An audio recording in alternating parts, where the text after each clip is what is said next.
So let's see the protection scheme for grid connected mode. So this figure shows the line diagram, and here you can see three sets of feeder A, feeder B and feeder C with circuit breaker CB1, CB2 and CB3, and here CB4, another circuit breaker CB4, it is used to disconnect this microgrid from the utility. So all the circuit breakers, it work with their relays which sense the fault current, and they do operate these circuit breakers. The PCM detects 5 possible events. First one, normal condition, that means microgrid is connected to utility grid. Second condition is fault in the feeder, and third one, it's the fault in utility, and fourth one, it's the fault in bus, and the last one, resynchronization. So under all these events, what should be the status of all circuit breakers? We're gonna see that. So first one is the normal condition, and normal condition, actually there is no faults and everything is work very smoothly here. And here this microgrid, it remains connected to the utility through the PCC with help of circuit breaker CB4. Similarly, circuit breaker 1, circuit breaker 2 and circuit breaker 3 connected to feeders A, B and C respectively to the microgrid bus.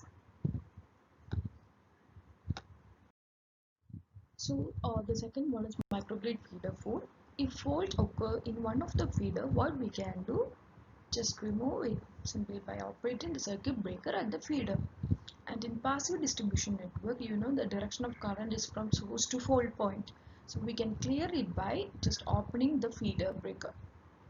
And in case of active distribution network like smart grid, you know power flow is bidirectional. So power flow from either sides of fault point, that makes the protection more difficult. If such fault not cleared fast, then all the microsources may disconnect by microsource controller. So microsource controllers will detect the fault and they disconnect microsources. That will create more issues. So it's better to clear the fault ASAP. So if the fault is on the feeder B, we can disconnect it by opening the circuit breaker CB2, and since it does not have any microsource, it will not invite any load dispatching issues. But if the fault is occurred on the feeder A and feeder C, there is some issues, right? Because there we can say different sets of loads are connected there. So what we do is we make use of specializing circuit breakers to to disconnect that. Okay, so faulty the breakers contain directional overcurrent release to detect that faulty zone, and they do clear the fault. And microsource in faulty zone, it will be disconnected by its own microsource controller, but it continues to supply its local loads. So if the event of a fault occurred in the utility, then the thing we can do is just simply disconnect the microgrid from the utility by opening the circuit breaker 4. And so it's the role of the protection coordination module to ensure that isolation is done without any interruption to priority loads, and it's also ensure that the microsources are not tripped before the microgrid separate itself. If fault occur on the microgrid bus, then microgrid should immediately disconnect it from the utility by opening the circuit breaker 4. And the feeder A and feeder C, they are disconnected from the bus by opening circuit breaker 1 and circuit breaker 3 respectively. So the last one, pre-synchronization. So when everything is normal, then this protection coordination module should synchronize and reconnect the microgrid, okay, microgrid to the utility through proper synchronization check schemes.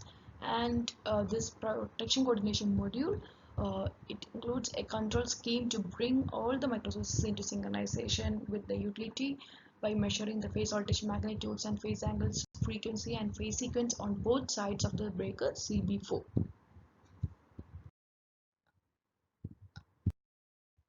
So let's see the protection schemes in standalone mode. So in if the microgrid is in grid connected mode, fault currents are of the magnitude 10 to 50 times.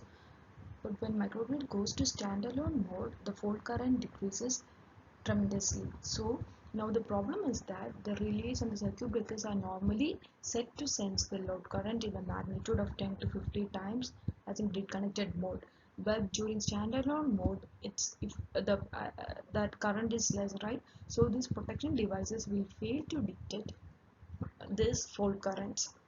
So normal standard relays may take a long time to pick up lower fault currents, or they may not respond at all. And alternate voltage schemes like impedance protection, differential current or voltage relaying, zero sequence current, voltage relaying, directional overcurrent may be adopted. So the protection coordination module detects and acts for two possible events. First for normal condition and second one for microgrid feeder fault.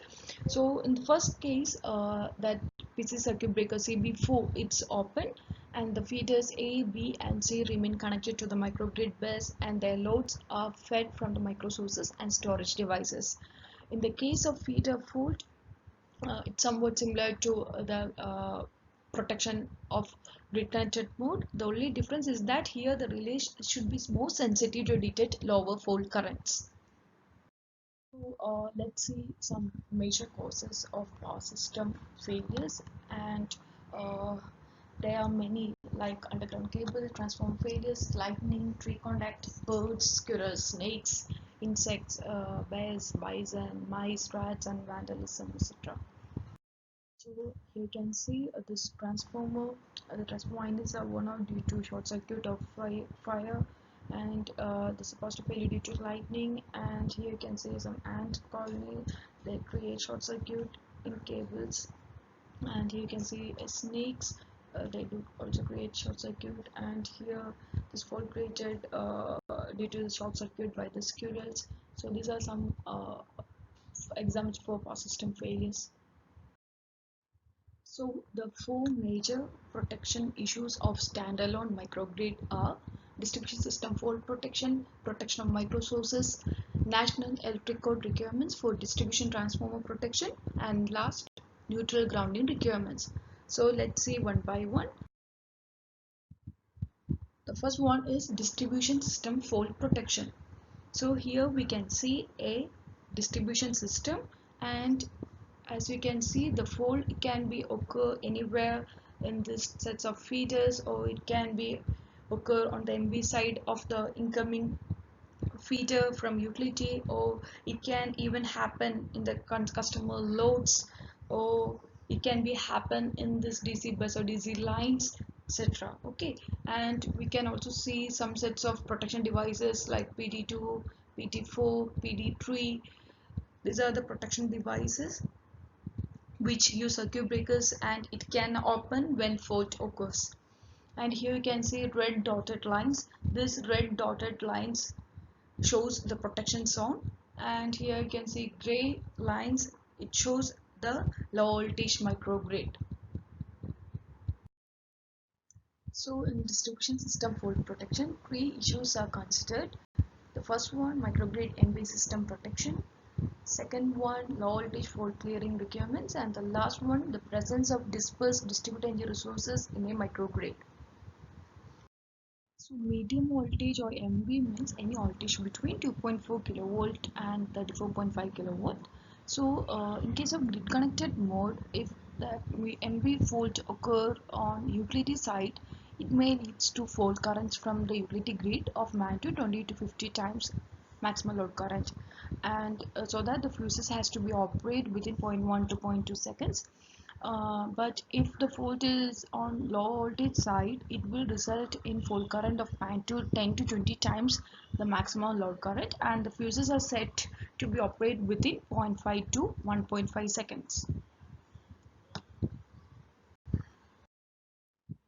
Drastic reduction in fault level is the main problem that a protection system for a standalone microgrid will face. So an MV fault results in fault currents about 20 to 50 times full load current in grid condition, but in this case a similar fault will result only 5 times the full load current in standalone condition. Hence, the distribution transformer fuses will operate very slowly to such faults with extremely inverse time current error, and it will be very difficult to coordinate them with microsource protection. And here there are two choices can be occur under this condition. The first thing, we can accept that MV fault which will lead to a total microgrid outage, or we can install an extra protective devices to MV system that is correctly coordinated with microsource protection schemes under standalone condition.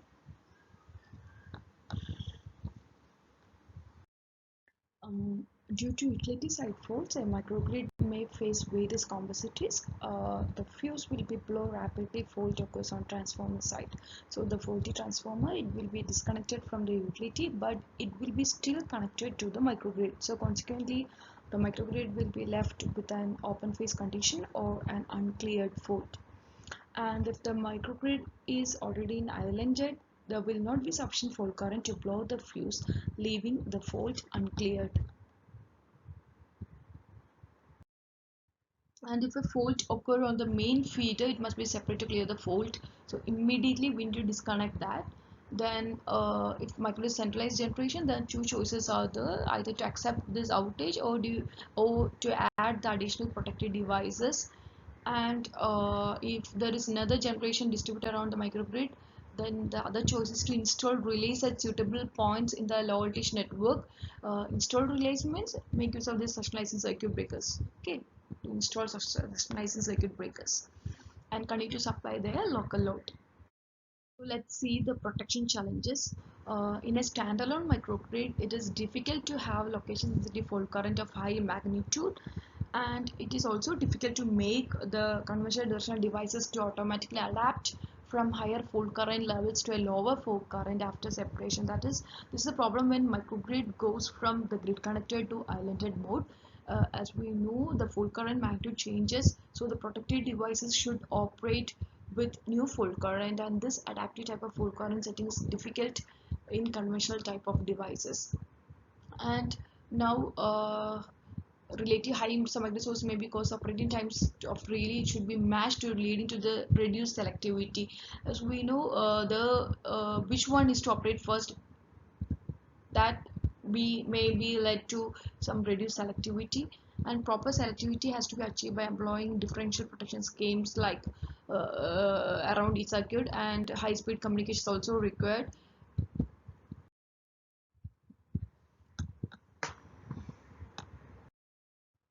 So generally conventional protective devices are time current coordinated with each other. So device nearest to the fault operate first for fault currents level of about 2 to 20 times the maximum load current, and the device which nearest to the fault, it is known as primary device, and while the upstream device which away from the fault, they are known as backup devices.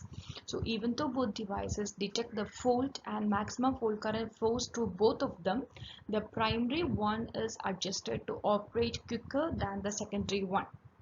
And as the fault location moves away from the source of generation, this time graded coordination takes the advantage of the natural falling of fault current. And there may even the chances of fault current dropping below the high instantaneous setting of relay. So in such cases, the faults that were previously selected within a few cycles may require longer time or may not be cleared at all. So hence, during switching from grid connected mode to standalone mode, PCM, that is protection coordination module, either must include the setting necessities for both the modes in a single setting, or they should readjust or change the overcurrent relay settings. And usually the coordination between primary and backup device is not much disturbed by this mode transition. And moreover, at lower fault currents, the time margin usually improves due to inverse time current error, and adaptive relay schemes are under research here. Coming to the third issue, presence of dispersed distributed energy resources in a microgrid. So while designing a secure and reliable protection system, the impact of dispersed distributed energy resources on microgrid protection system must be also taken into account. So if the microgrid is set or if it has dispersed generation, the changes of bidirectional fault current flow in various feeder and the reduction in fault current must be also taken into account while making changes in fault protection scheme. Hence, if there is a fault between the master and the slave distributed energy resources, then the slave must be disconnected from the system as per IEEE P1547 specification. And this separation will be quite difficult if the protection scheme for the slave distributed energy resources is already designed in such a way that it must not trip for faults on the utility side of the PCC.